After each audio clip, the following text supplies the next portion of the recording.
নমস্কাৰ, মই ডক্টৰ ৰজি দন্ত বিশেষজ্ঞ আৰু আপোনালোক সকলোকে মোৰ চেনেলৰ অন্য এটি ভিডিঅ'লৈ স্বাগতম জনাইছোঁ।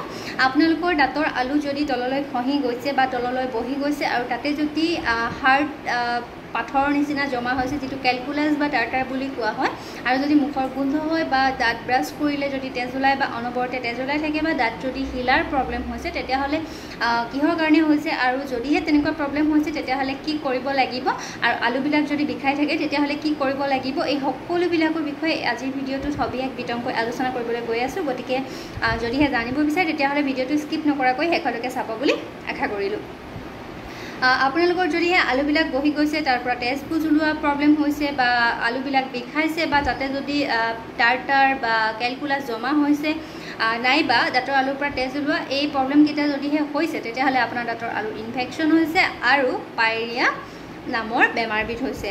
তো ইয়াৰ কাৰণে আপোনাৰ আটাইতকৈ প্ৰথমতে আপুনি ডেণ্টেল ক্লিনিক যাব লাগিব। যিকোনো আপোনাৰ ঘৰৰ কাষতে থকা যিকোনো ডেণ্টেল ক্লিনিকত ডেণ্টেল চাৰ্জনৰ লগত কনচাল্ট কৰিব লাগিব, দন্ত চিকিৎসকৰ লগত কনচাল্ট কৰিব লাগিব, দন্ত চিকিৎসকক দেখাব লাগিব। তেতিয়া আপোনাৰ কি প্ৰব্লেমটো কিহৰ কাৰণে হৈছে সবিশেষ তেওঁ গোটেইখিনি কথা আপোনাক ক'ব।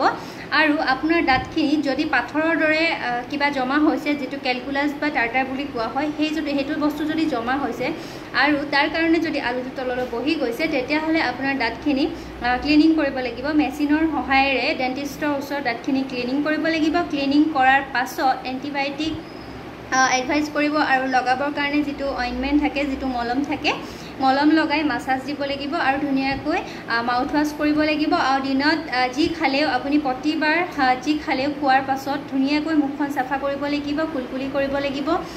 লগতে আপোনাৰ যদি দাঁতকেইটা হিলিবলৈ আৰম্ভ কৰিছে অলপ অলপ, তেতিয়াহ'লে কেলছিয়াম আৰু ভিটামিন লগত খাব লাগিব দাঁতখিনি চাফা কৰাৰ পাছত। তাৰ পাছত আলু ধুনীয়াকৈ মালিচ কৰিব লাগিব আৰু কুহুমীয়া গৰম পানী নিমখ দি দিনত 3 বাৰমান যদি কুলকুলি কৰে তেতিয়াহ'লে খুব আৰাম পাব। আৰু লগতে আপুনি মলমটো লগাব লাগিব দিনে প্ৰায় 3 বাৰমানকৈ। তাৰপাছত এটা মাউথ ৱাছ, যিটো গাৰ্গল কৰিবৰ কাৰণে, কুলকুলি কৰিবৰ কাৰণে দিয়া হ'ব, সেইটো আপুনি প্ৰতিদিনে 2 বাৰকৈ ইউজ কৰিব লাগিব। আৰু সদায় আপুনি ৰাতি ধৰক দিনততো আপুনি যি খালে তাৰপাছত ধুনীয়াকৈ কুলকুলি কৰি মুখখন চাফা কৰি দিব লাগিব। আৰু তাৰপাছত ৰাতি সদায় দিনটো যিহেতু খাই থকা হয়, সেই গতিকে দিনটো খোৱাৰ বস্তুখিনি যিহেতু আমাৰ দাঁতৰ ওপৰত এটা পাতল লেয়াৰ, যিটো প্লেক বুলি কোৱা হয়, সেই প্লেক হিচাপে জমা হয়। তো সেই প্লেকখিনি কিন্তু আমি ব্ৰাছ কৰিলে ব্ৰাছৰ দ্বাৰাই আঁতৰি যায়। তো সেইকাৰণে যিখিনি প্লেক হয় সেইখিনিৰ কাৰণে ব্ৰাছ কৰিব লাগিব। ৰাতি দিনটো খাই থকা হয় যিহেতু, ৰাতি শোৱাৰ আগতে এবাৰ ধুনীয়াকৈ ব্ৰাছ কৰিব লাগিব। ব্ৰাছ কৰিলে আপোনাৰ প্লেকখিনি ধুনীয়াকৈ চাফা হৈ যাব। তেতিয়া আপোনাৰ কেলকুলাছ জমা হোৱাৰ কোনো ধৰণৰ কথাই নাহে। যদিহে আমাৰ প্লেকখিনি চাফা কৰা নহয়, ডেইলি আমি ৰাতি ব্ৰাছ নকৰোঁ, তেতিয়াহ'লে সদায় কমকৈ জমা হৈয়ে আমাৰ মুখৰ ভিতৰত আপোনাৰ কি হয়, প্লেকখিনি গৈ শেষত কেলকুলাছ বা টাৰ্টাৰলৈ পৰিৱৰ্তন হয়।